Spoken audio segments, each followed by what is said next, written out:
Every movement has an innovator, some guy behind the scenes that's putting it on. There's always a wizard in the land of Oz, in the Emerald City. And there's a guy named Brian something or other, I believe. What? Amazing. We pulled back the curtain. You've brought this wonderful thing, this conspiracy con together, and you've made it a success. 11 years. Once. Años. In fact, we have Victor Camacho here. He's doing a thing over there in Mexico City, same conference going on in Mexico City, live right now, simulcast. How do you do this? How do you generate this electricity? And it's going all over in here. In fact, you got some electricity in the other room. I'm being, hit, and Ted Gunderson and Alex Jones and John DeCamp. But that's what makes it interesting when somebody is daring enough to say, let's take it to the front. Let's take it. Let's go public with it. What made you make the decision to do this? Because it has to be done, Anthony. There's nothing more important on this planet to discuss. I would submit that the conspiratorial view of history is far closer to the truth than any other version of history. And what backs up such a brazen statement? History, that's what. History has proven that the so-called conspiracy theorists, a damage control label, by the way, have gotten much closer to the truth, that we actually ask the tougher questions. We are willing to acknowledge not only there is a rabbit hole, but we enter that rabbit hole and we go down further and we pull out that which few even dare to consider is possible. Well, doesn't the victors write the history? They do. They do. So you mean to say that some of the history that we are reading and seeing on film is constructed by them to tell us lies so that we go in the wrong direction? I'm not sure who said this. It might have been Rousseau who said, history is the lie we all agree upon. And that is a really good way of putting it. What a statement. I mean, I don't know what, I don't know why I haven't heard that. I'll tell you this. There is a renaissance that is going on right now. That's why there's so much electricity.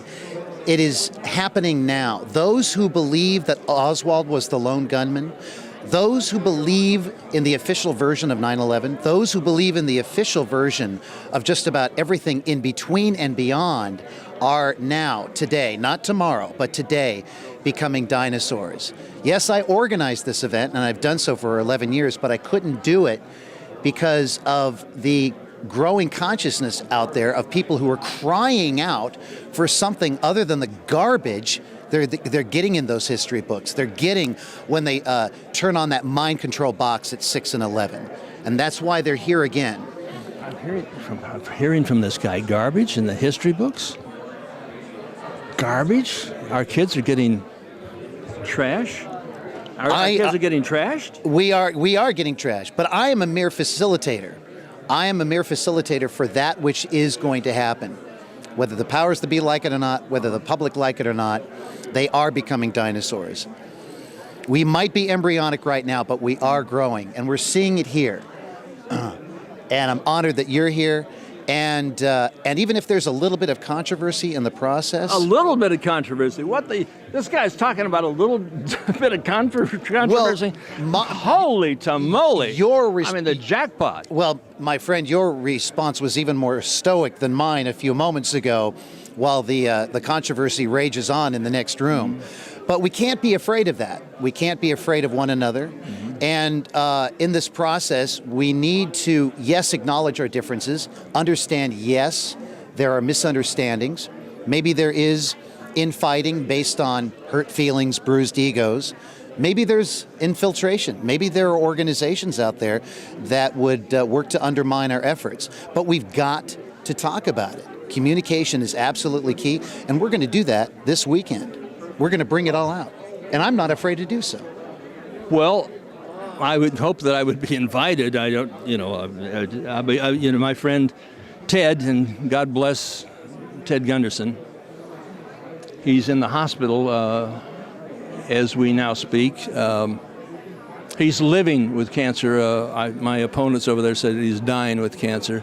I have a different opinion than Leonard Horowitz and Sherry Kane. My friend is living with cancer.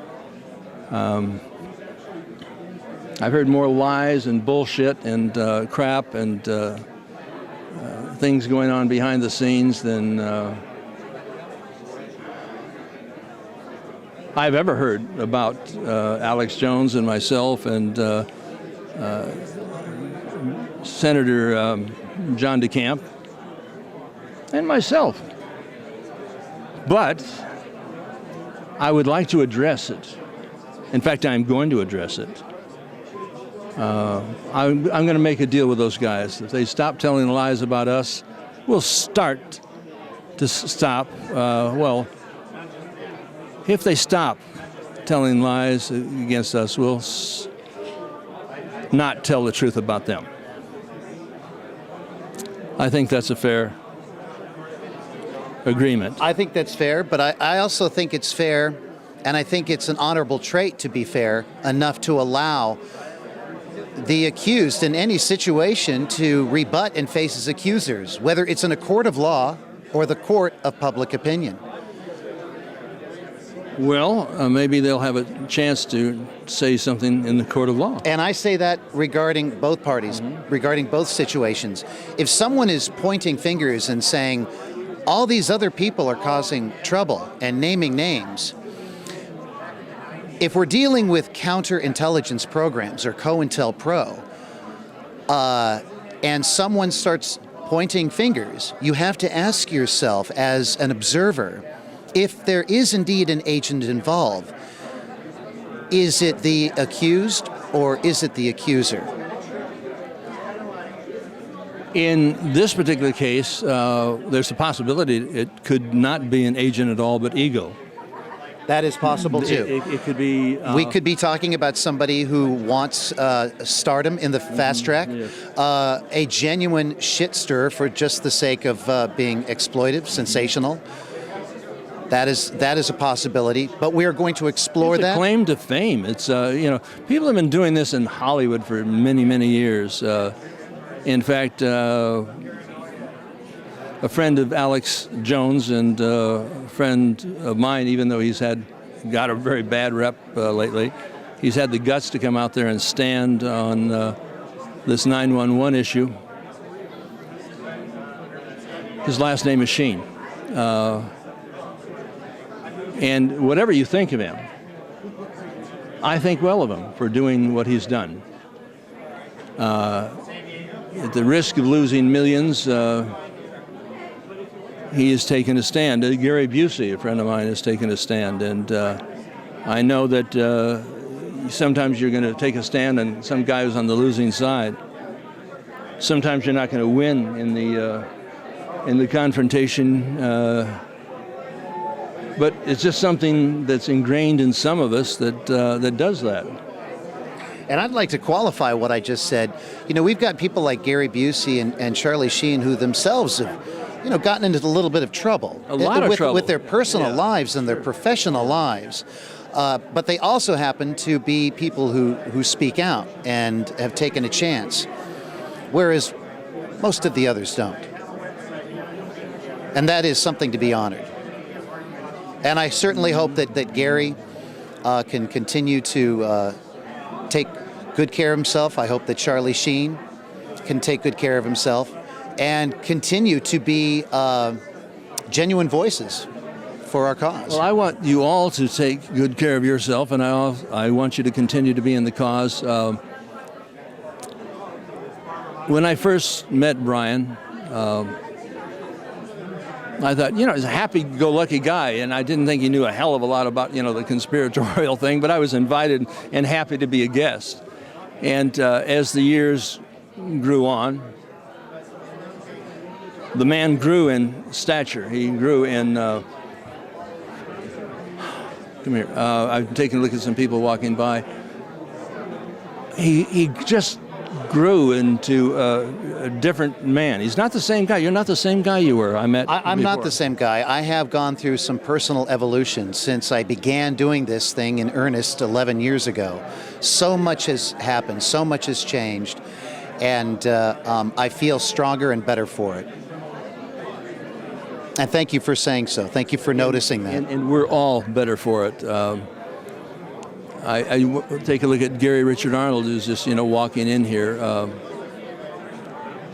I am so proud of you, my friend, and I want this wonderful thing called openness, this wonderful revelation, this expansion, explosion of information to double and triple and quadruple and bring us to ConCon 2012. Thank you. Thank you very much, Anthony. I pray that I'll be, and Ted will be here to come back again. God bless you all. And go to ConCon.com. ConspiracyCon.com. Oh, excuse me, I keep saying, Yeah. ConspiracyCon.com. But it is ConCon by some of us just in the inner crowd here. The inner crowd, the nickname that we've all adopted. ConspiracyCon.com. And the things that you saw here, I want you to go to and get some of the tapes that were done here. In fact, I suggest you get one on I haven't seen the tape, but I hear it's pretty interesting, by Dr. Leonard Horowitz. And Sherry or Shelley Kane? It's Sherry Kane. Sherry Kane. And it's one of many DVDs, information you're not going to get, especially if you attend, over the course of a weekend under one roof. I mean, your first best destiny is to educate yourself and others, and I feel it is mine to help facilitate a forum that allows voices for everyone who, despite all the odds, is trying to get to the truth and free this world. Well, some people say that stuff we have over there is just junk, but I hope that you come to conspiracycon.com, and I hope that you go to aircrap.org, freeworldalliance.com, commoncrime.net, and Our England UK. This is Anthony J. Hilder at ConspiracyCon 2011.